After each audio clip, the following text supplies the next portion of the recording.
Stair கேஸுக்கு இன்றைக்கி நம்ம வந்து கம்பி கட்டியிருக்காங்க. அதில் கம்பி கட்டினதெல்லாம் எவ்வளோ கரெக்டாக கட்டியிருக்காங்க அப்படிங்கிறத பார்க்க போகிறோம். அதில் எது மிஸ்டேக் இருந்தால் அதை நம்ம செக் பண்ண போகிறோம். இது ஃபுல்லாக பார்த்திங்கன்னா காங்கிரீட் படி தான் போட போகிறாங்க. இதில் 2 மேட்டு, டாப்பில் ஒன்று பாட்டமில் ஒன்று. டாப்பில் போட்டிருக்குது பார்த்திங்கன்னா L/4.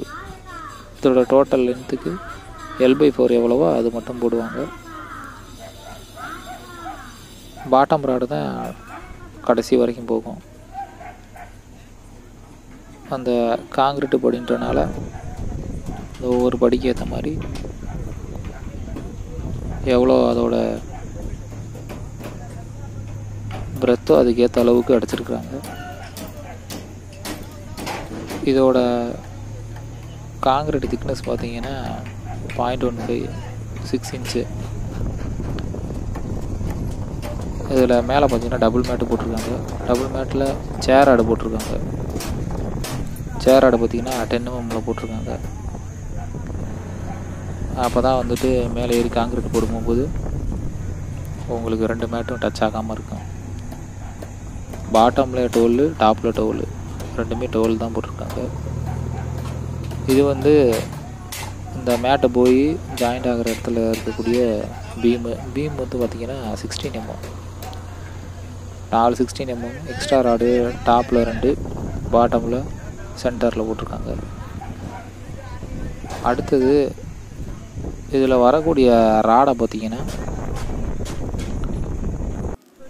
இந்த ஸ்பேஸிங் வந்து 6 இன்ச் வைக்கணும். எக்ஸ் ஆக்சிஸ்லேயும் ஒய் ஆக்சிஸ்லேயும் 6 இன்ச்சு. அதை விட கம்மியாக ஒரு சில இடத்துல வைப்பாங்க. ஒரு சில இடத்துல அப்படி வச்சாலும் நல்லது தான். அதே மாதிரி இங்கே வந்து பார்த்திங்கன்னா பாட்டமில் வர்ற ராடை வந்து பார்த்திங்கன்னா மேலே கொண்டு வருவாங்க. அப்படி தான் கொண்டு வரணும். அதே மாதிரி கீழேருந்து வர்ற டாப் ராடை வந்து என்ன செய்வாங்க, மேலே இருக்கிற அந்த ஸ்லாப்பில் பாட்டமில் கொண்டு போவாங்க. அப்படி தான் கொண்டு போகணும். கொண்டு போய் த்ரூ என்டையர் அந்த பீமோட உள்ள வரையும் கொண்டு போவாங்க. காங்கிரீட் போட ஆரம்பிச்சிட்டாங்க. செக் பண்ணியாச்சு, கவர் எல்லாமே கரெக்டாக இருக்குது. காங்கிரீட் பார்த்திங்கன்னா M20 தான் போடுறாங்க. நம்ம இதுக்கு சரியாக பேக்கிங் பண்ணல, கையில் பேக்கிங் பண்ணல அப்படின்னா நம்ம வைப்ரேட்டர் போட்டுக்கலாம். வைப்ரேட்டர் போடுறதுனால ஒன்றும் பிரச்சனை இல்லை. ஆனால் ரொம்ப வைப்ரேட்டர் போட்டுறக்கூடாது. சரியாக பேக்கிங் ஆகாத இடத்துல வேணால் அது மாதிரி வைப்ரேட்டர் போடலாம். இதுக்கு நம்ம காங்கிரீட் பார்த்திங்கன்னா கொஞ்சம் தண்ணியாகவே கொடுத்தோம்னாலும் சரியாக பேக்கிங் ஆகும். புரியும் நினைக்கிறேன். தேங்க்யூ.